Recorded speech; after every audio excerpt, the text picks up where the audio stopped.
The new year marks the world's greatest human migration, and it happens in China. The country's Ministry of Transportation estimates that nearly 3 billion domestic trips will be made during the holiday, which the Chinese also call Spring Festival or Chunyun. And according to Ctrip.com, a popular Chinese travel website, 6 million people will also travel abroad. It's a time for family gatherings and reunion dinners. In China and other countries with a significant Chinese population, the Lunar New Year is celebrated as a public holiday, a holiday filled with tradition and symbolism. For 2016, it's the year of the monkey, one of the 12 animals in the zodiac. Later, we'll talk culture, tradition, and politics.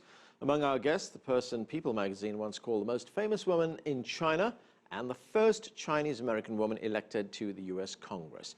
But for more on this year's celebration, let's turn to CCTV's Roy Ruttenberg. Some 700 million people tuned in to watch the annual Spring Festival Gala, marking the start of the lunar calendar year. Broadcasting live from 5 different venues across China, it's one of the most widely seen programs in the world, with 6 times as many viewers as the American Super Bowl. The show included music, acrobatics, dance, human and robotic. 550 miniature robots to be exact, giving a one-of-a-kind synchronized performance. The 4.5-hour broadcast is considered must-see TV for many Chinese, as families gather to say goodbye to one year and welcome another. Many Chinese people travel hundreds of kilometers to be with their loved ones in what's considered the world's largest human migration. 1 in 5 people on Earth will travel during the festival period, and in China alone, more than 300 million people will make the journey by train. They'll spend time and money. In 1 week last year, Chinese travelers doled out more than $100 billion. That's double the amount Americans spent over Thanksgiving. They also eat dumplings or jiaozi, a traditional holiday staple, many homemade. Some even put a coin inside for luck. Others may place money in red envelopes, known as hangbao, which they distribute to children or employees or unmarried singles. This year, millions opted to go digital, as China's 3 biggest internet companies, Baidu, Alibaba, and Tencent, offered online red envelopes. Even the Chinese government got in on the digital action, giving away $50,000 through a prominent web-pay service. All across China, smartphones lit up with red. The skies lit up with fire. Fireworks are always a part of the festivities, both professional and amateur. This year, the Year of the Monkey, was no different, and it was a truly global event. In Sydney, the Opera House was turned red at midnight. This was the scene in East Calcutta's Chinatown, known as Tangra, and in Manila, with one of the world's oldest Chinatowns, dating to the 1500s. Hundreds gathered in the Japanese port town of Yokohama, and in the Myanmar city, Rangoon. There was a flash mob in New York's Times Square. This was Mexico City, where many Chinese immigrants settled after a U.S. ban in the 19th century. And Havana, home to ethnic Chinese for nearly 200 years. Roy Ruttenberg, CCTV in Washington. Joining us now from Beijing is the host of CCTV's global business program, Martina Fuch. With us here in Washington is Haipei Xue, a public policy advocate. He serves as president of both United Chinese Americans and the National Council of Chinese Americans. And joining us from New York is author and entrepreneur Yusai Khan, an award-winning producer and television host. People magazine once dubbed her the most famous woman in China. Thanks to all of you for joining us. Yusai, good to see you. Thanks for joining us. Let me start with you. Of course, what we're talking about here are traditions and celebrations that go back a long, long time. How have they evolved over the years? Oh, many things involved. I live both in Shanghai and in New York City. And this year, for example, the first time that Madison Avenue, which is downtown New York, and uptown New York have connected. For the first time, actually, we had the dragon going all the way up to Madison Avenue from downtown, and it's a big, big celebration. And this year, we also celebrate Lunar Year by putting together the Boon Association in Shanghai, together with the Medicine Association in Shanghai, in New York. So we're trying to put the two sister cities together and then try to help each other to promote these two great cities. Nothing like this could ever have happened before. I mean, I've lived in New York for a very long time, and just a lot of things are happening. Lots of local activities. Like these days, I belong to some Chinese organizations, and all kinds of events are happening there. It was never like that before. Hai Pei, this is also a time when there are millions of Chinese people in China, hundreds of millions of people in China who are moving across the country, crisscrossing the country, to reunite with family members. It's not very different from the Thanksgiving holiday here in the United States, of course, but it's on a much, much bigger scale. Put this into some kind of perspective for us. How important are these family reunions, and what can we expect at dinner time? Right. To me, that I grew up in China. That Lunar New Year period is it's almost like ours in America, Thanksgiving plus Christmas together. So you can imagine the traffic of that. And also thinking about a large number of Chinese working outside of their home, outside of their cities. So there's at least 200 million of them in China. So you have that really floating population all deciding to come back for the holiday, and it's a must.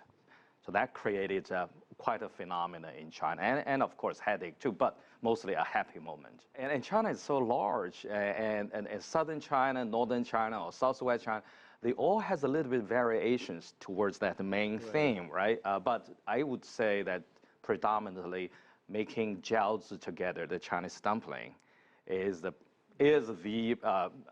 thing you have to have for the Lunar New Year Eve. That, of course, is for the Northern Chinese. I am a Southern Chinese. See that? We never wrap dumplings. But what I want to say is this. I used to attend the Spring Festival broadcast of CCTV. For many years, I was invited to attend them. And I remember that was the night before, and of course, I didn't sleep. The next morning, early in the morning, I would leave Beijing to come back to the United States so that I could celebrate New Year with my parents. Because we're a day later. So when I would go to the airport in Beijing, and the Beijing airport would be totally empty. Not a single soul would be there, and I was probably the only customer, so to speak. But this year, 6 million people came out of China to visit other countries. That's a gigantic, very, very big change. It's just a matter of a few years. That's right. There's just not people traveling in China. They're traveling across the world. Let's go to Martina. Martina, you are in China right now. You are in Beijing. You're an anchor and reporter at CCTV. You are known, of course, as a Laowai, which is an expat in China. Originally, you're from Switzerland. Would you be celebrating this time differently from the Chinese? A little bit maybe, but I also bought a monkey, as many other Chinese, and Laowais as well, and of course a lot of firecrackers to make some noise.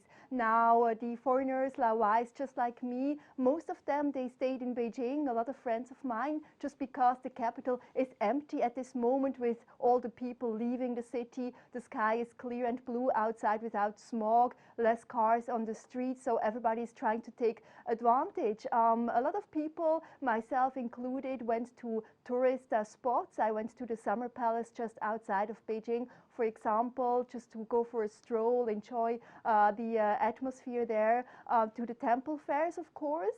They are really big in Beijing, and a lot of foreigners like to go there to enjoy themselves. I went also to the Beijing South railway station to see the situation of the mass migration, the world's biggest, myself. And I watched the CCTV Spring Festival Gala with a couple of friends too. Also sent a few hongbaos, the red envelopes with money, using WeChat, just like the Chinese do. And then I set off a few fireworks, firecrackers to upset my neighbors here. Right, looks like you're having a lot of fun over there. Yusai, like we said at the beginning of the program, you have been dubbed the most famous woman in China. You grew up in Hong Kong. You came to the United States when you were 16. How different is this celebration for you from the time you spent it as a young girl in Hong Kong and now in the United States? Well, in Hong Kong, we used to have hot pot We always ate hot pot New Year's Eve, and then in America we try to duplicate it. Having hot pot in America is rather simple. And then for many years I was a college student. It depends on what kind of period of my life. You know, when I was a student, I was so poor and we had no family around, so it was a very lonely time. But now it's very different. You know, we have a lot of friends, and last night I had a very, very big New Year's party in my home, and my friends all came from all over the place.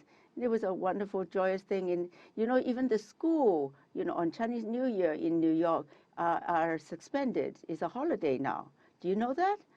That's amazing, right. It's right? New York and In San New York. Francisco that have holidays during Yes, Chinese yes. New Year. And in fact, more than that, there are more school districts and less well known than New York. Yeah. And you want that to happen in Washington as well, right? Well, yes, and all over now, the place. Haipe, Yes. you are hosting a big dinner for Congress people, Yes, Congress yes. women and men, on what we call the Hill here in Right, Washington. the Hill. Is this the first time that's going to happen? It's absolutely the first time that we're going to have a Lunar New Year celebration and reception on Capitol Hill, largely thanks to the large and growing rank of Asian American member of Congress that we have seen from 30 years ago, barely a few member of U.S. Congress members until now. We have at least 15 of them, and there's among them 4 are Chinese Americans. Right. So you come with all the social dynamic change of in the United States that is reflected in U.S. Congress. And now finally, after 150 years, after the Chinese come to the United States, in the U.S. government, and we're going to have a party for ourselves on the U.S. Congress. That's right, and we do have one of those Chinese representatives that you're talking about who's going to be on the show. I have to ask you this. Martina just showed us a moment ago that she had a monkey with her, and we have one right here in the studio as well. This is the Year of the Monkey, Haipe. And what is the significance of the Year of the Monkey? I think a monkey usually is considered very much a very witty, energetic, smart guy, I guess. So we in China we have a household character, which is a monkey that could accompany. So a person born in the Year of the Monkey would have those personality traits that you're talking about? Well, supposedly, right? Supposedly, right. We hope so. Yeah. Okay. Yes, as Martina just mentioned a moment ago, it's also the time, of course, of the annual Spring Festival, which is televised on Chinese television. Something like 700 million people watch that. That's about, I don't know, 6 times, I guess, the number of people who watch the Super Bowl here in the United States. Tell us a bit about that festival. Well, as I said, I used to go there as an audience, so it was really fun. And I hadn't been there for quite a few years already. I tell you, you'll be surprised. No matter where I go in the country, people would still say, "Oh, I see you in Chinese New Year Spring Festival broadcast." That's such a dynamic, such an amazingly popular show for people to watch. These years, however, is getting less, because in the old days that was the only thing you could eat, you could watch, only thing. But attending that event, though, however, was not exactly fun. You had to get there very, very early, and then you have to learn how to clap, and then from even midnight, 1 o'clock, the broadcast is still on, and you have to be really seated. And it's a very tiring invitation to accept, to be honest with you. But it was a very exciting one, because everything that is important during that year is on that show. Every important artist, every important subject matter is discussed, through xiaoping, through humorous skits and stuff like that. So for me, it was fun, because I sit there for a few hours. I seem to get a lesson for the year. Martina, you were there in Beijing, and it's a huge, huge city. I remember being there last year and sitting in a car and driving across the city, and you could be driving for about 2 hours, and you're still in the city center.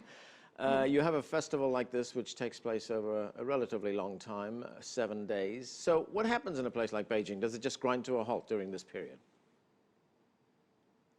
Well, Ananda, it's definitely not time for fasting, but for feasting for sure, like Christmas or Thanksgiving in the West. There is a lot of food and gift shopping happening across this 19-20 million population city. A lot of meat and fish are being bought to be cooked during the holiday period. Lots of candies for visitors as well. The rule of thumb here is to have lots of sweets ready in the house, so your guests during the holiday will only have sweet things to say about you. The festival decoration is on the shopping list as well. I also have bought quite a lot of red symbols and lanterns, etc. And then this year, of course, as I said, a lot of monkeys are being sold as well. But it is definitely a huge business in terms of travels and tourism especially. Travelers made a record number of 2.91 billion trips. This is according to China's National Development and Reform Commission. Imagine that. The Civil Aviation Authority of China said that 54 million people have traveled by air this time around, and 520,000 flights have taken off during the festival. Lots of money being spent at this time as well. I'm afraid that's where we're going to have to leave it. So thanks to all of you for helping us commemorate this big family holiday in China. We are going to take a break right now. When we come back, a conversation with the first Chinese-American woman elected to the U.S. Congress. Stay with us. You're watching The Heat.